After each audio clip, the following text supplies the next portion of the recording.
Phải xa trường mỗi một người phải đi một con đường, vẫn vẫn còn in dấu những ngày đầu đến lớn, thế mà giờ mỗi đứa đã buồn.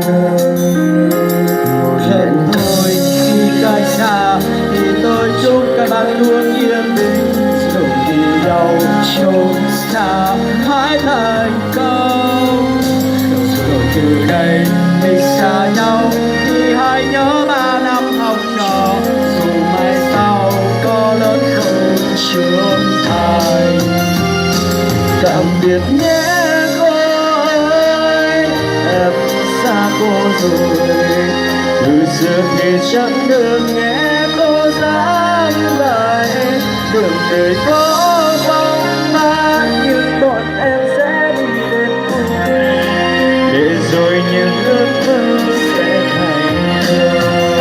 Tạm biệt nhé my friend, ta xa nhau rồi, dù đường đời có sao hãy tươi cười. Giọt nước mắt hôm nay tôi học sinh sẽ nhờ suốt đời, để rồi những chuyện vẫn thành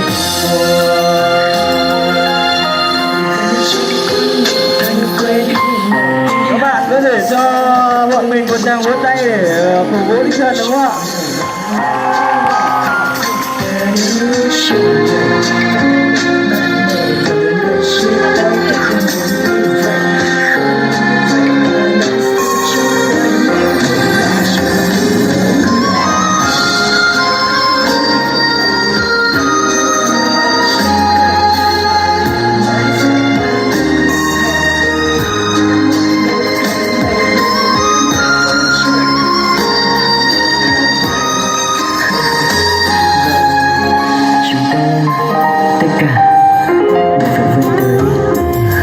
lần thôi khi cách xa thì tôi chúc các bạn luôn yên bình, dù đi đâu chốn xa hãy thành công.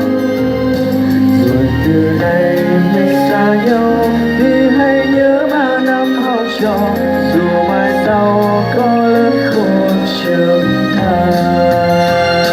Tạm biệt nhé cô ơi, em xa cô rồi,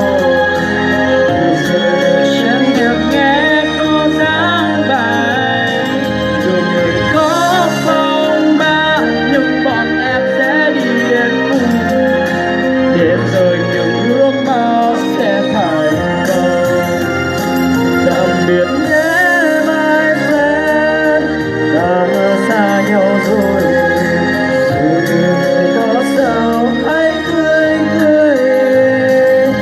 Giọt nước mắt hôm nay tôi học sinh sẽ nhớ suốt đời, trường học giờ thấy sao âm thanh.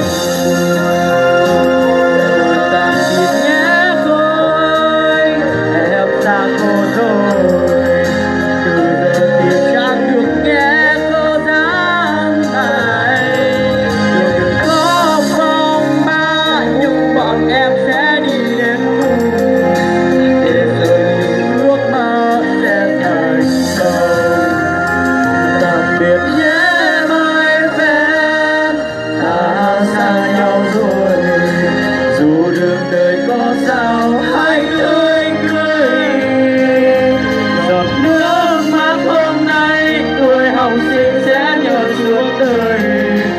trường học giờ thấy sao vẫn